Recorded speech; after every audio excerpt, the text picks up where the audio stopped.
ఈరోజు మనం గోంగూర పచ్చడి చేసుకుందాం. ఎలా చేయాలో చూసేద్దాం రండి. స్టవ్ వెలిగించి ప్యాన్ పెట్టి పల్లీలు వేసి వేపుకోవాలి. పల్లీలు వేగిపోయాయి, తీసి ఒక బౌల్లో తీసి పక్కన పెట్టుకుందాం. అదే ప్యాన్లో ఒక 2 పావులు నూనె వేసుకుందాం. ఆయిల్ హీట్ అయింది. ఇప్పుడు ఒక 16 పచ్చిమిర్చి వేసుకుందాం. నేను 1/2 కిలో గోంగూర తీసుకున్నా, దానికి 16 పచ్చిమిర్చి వేసుకుంటున్నా. పచ్చిమిర్చి వేగిపోయాయి, తీసి పక్కన పెట్టుకుందాం. అదే ఆయిల్లో గోంగూర వేసుకుందాం. బాగా కడిగి వేసుకోవాలి గోంగూర. మూత పెట్టుకొని కాసేపు వేగనిద్దాం.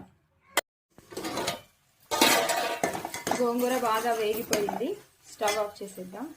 కొంచెం చల్లారాక మిక్సీ పట్టుకుందాం. ఒక మిక్సీ జార్ తీసుకొని అందులో పొట్టు తీసి పక్కన పెట్టుకున్న పల్లీలు వేసి పొడిగా మిక్సీ చేసుకోవాలి. మనం ఫ్రై చేసుకున్న గోంగూరలో ఈ పల్లీల పొడి వేసుకుందాం.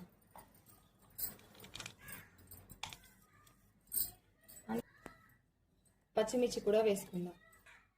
సాల్ట్ కూడా వేసుకుందాం. జీలకర్ర కూడా వేసుకోవాలి. ఒక 3 వెల్లుల్లి రెబ్బలు పొట్టు తీయకుండా వేసుకోవాలి. ఇవన్నీ వేసుకొని బాగా కలిపి మిక్సీ పట్టుకోవాలి. ఎంతో టేస్టీ యమ్మీ గోంగూర పచ్చడి రెడీ. ఎండుమిర్చితో కావాలంటే కామెంట్ చేయండి ఫ్రెండ్స్, అది కూడా చేసి చూపిస్తాను.